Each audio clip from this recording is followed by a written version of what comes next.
Hello, good morning, नमस्कार बच्चों। मैं आपके लिए लेकर आया हूँ कक्षा 12वीं विषय जीव विज्ञान बायोलॉजी, जिसमें पहले हम पढ़ेंगे जीवों में जनन।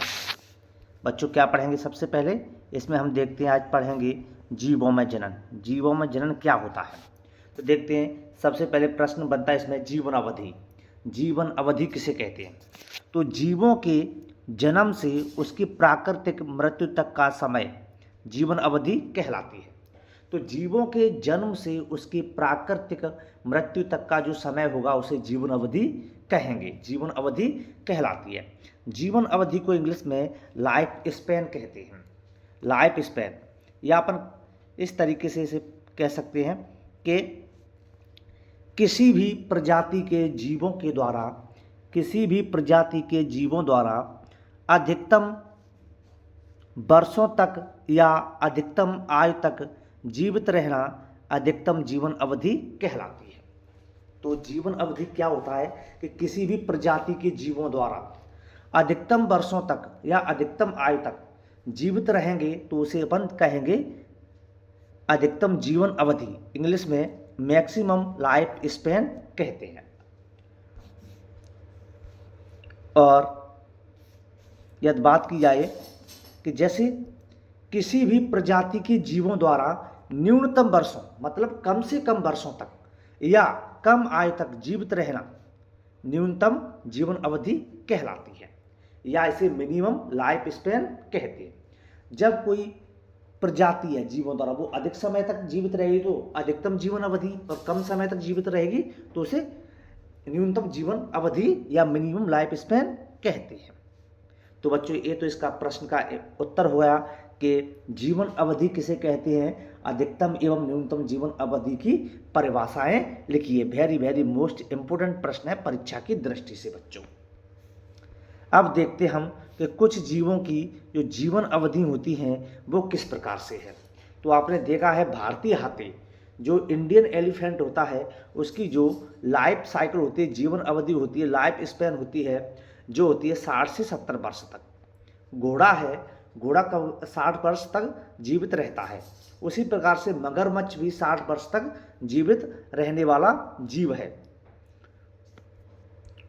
उसके बाद देखें कुत्ता है, कुत्ते की जीवन अवधि 20 से 25 वर्ष तक रहती है। तितली की जीवन अवधि 1 से 2 सप्ताह। और धान का जो पौधा होता है उसकी जीवन अवधि होती है 3 से 4 माह। 3 से 4 माह जीवन अवधि। और बरगद की जीवन अवधि होती है 1000 वर्ष। 1000 वर्ष तक बरगद का एक पौधा होता है वो जीवित रह सकता है। कछुआ की जीवन अवधि 100 से 150 वर्ष। देखो कछुआ कितनी जीवन अवधि रहती है, 100 से 150 वर्ष। यदि आदमी से भी इसकी अधिक जीवन अवधि है। पीपल की जीवन अवधि होती है 200 से 250 वर्ष तक। पीपल की जो लाइफ स्पैन है वो होती है बच्चों। तो यदि अभी तक आपने हमारा एक channel RS study point 10 like से सब्सक्राइब नहीं किया है तो प्यारे बच्चों, तो प्यारे रसगुल्लों, आप हमारे चैनल को अभी इसी समय लाइक शेयर कमेंट सब्सक्राइब जरूर करें, जिससे आने वाली प्रत्येक वीडियो का नोटिफिकेशन आप तक पहुंचे। तो आइए बच्चों देखते हैं कि, और आपने अभी तक इन प्रश्नों को अपनी फेयर कॉपी में नहीं लिखा है तो कॉपी पेन से लेके जरूर बैठिएगा, जिससे आप इन प्रश्नों के उत्तरों को जल्द से जल्द तुरंत अपनी फेयर कॉपी में नोट करते चलें साथ ही साथ। इसके बाद देखते बच्चों, इसके बाद अपना प्रश्न जनन। जनन क्या है? इसको इंग्लिश में बच्चों रिप्रोडक्शन कहते हैं। जनन को इंग्लिश में रिप्रोडक्शन कहा जाता है। जीव अपनी जैसी समान संतति को जन्म देता है। जीव अपनी जैसी समान संतति को जन्म देता है तो उसे जनन कहलाता है। जीव अपने ही जैसी समान संतति को जन्म देता है, जनन कहलाता है। जैसे मनुष्य को ही जन्म देगा, और बिल्ली है वो बिल्ली के बच्चे को ही जन्म देगी। तो इसे कहते हैं अपन बच्चों रिप्रोडक्शन। क्या कहते हैं? इसे कहते हैं रिप्रोडक्शन या प्रजनन या जनन।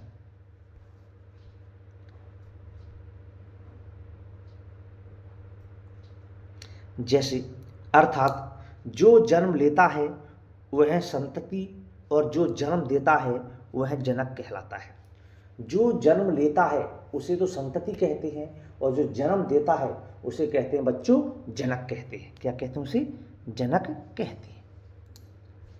या इसे इस प्रकार से भी कह सकते हैं कि वह प्रक्रिया जिसके द्वारा जीव अपनी संख्या में वृद्धि करता है, वह प्रक्रिया जिसके द्वारा जीव अपनी संख्या में वृद्धि करता है उसे कहते हैं रिप्रोडक्शन या जनन कहते हैं। सभी जीवों के जनन की प्रक्रिया के दौरान कुछ आधारी लक्षण समान पाए जाते हैं। आनुवांशिक पदार्थ की प्रतिकृति व संततियों में स्थानांतरण। नंबर 2, कोशिकाओं का विभाजन और स्वयं के समान नई संततियों का निर्माण। अब देखते हैं इसमें कि जनन है, जो जनन के कौन कौन से प्रकार होते हैं, कितने प्रकार हैं जनन के। जनन निम्नलिखित 2 प्रकार का होता है, जिसे अलैंगिक जनन और लैंगिक जनन के नाम से जानते हैं। तो अलैंगिक जनन सबसे पहले पढ़ेंगे कि वह जनन जिसमें एकल जीव संतति उत्पन्न करने की क्षमता रखता है। वह जनन जिसमें एकल जीव संतति उत्पन्न करने की क्षमता रखता है उसे कहते हैं अलैंगिक जनन कहते हैं।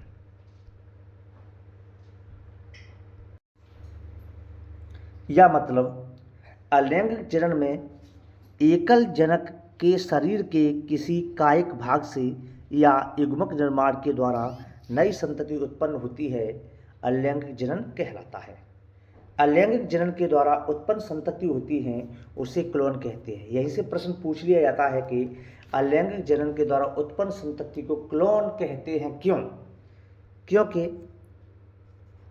अलैंगिक जनन की इस विधि में जो आकार की तथा आनुवांशिक रूप से समान संतति उत्पन्न होती है।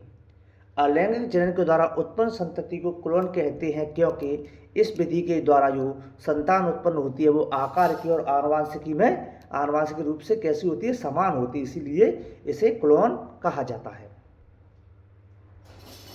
वर्तमान में वैज्ञानिक प्रयोगशाला में कृत्रिम रूप से बहुकोशिकीय जीवों के क्लोन उत्पन्न करने में सक्षम है। जैसे सन 1996 में भेड़ के बच्चे डॉली को क्लोन किया गया था और वह पहली स्तनपायी क्लोन थी। तो क्या हुआ कि वर्तमान में वैज्ञानिक प्रयोगशाला में कृत्रिम रूप से बहुकोशिकीय जीवों के क्लोन उत्पन्न करने में सक्षम है।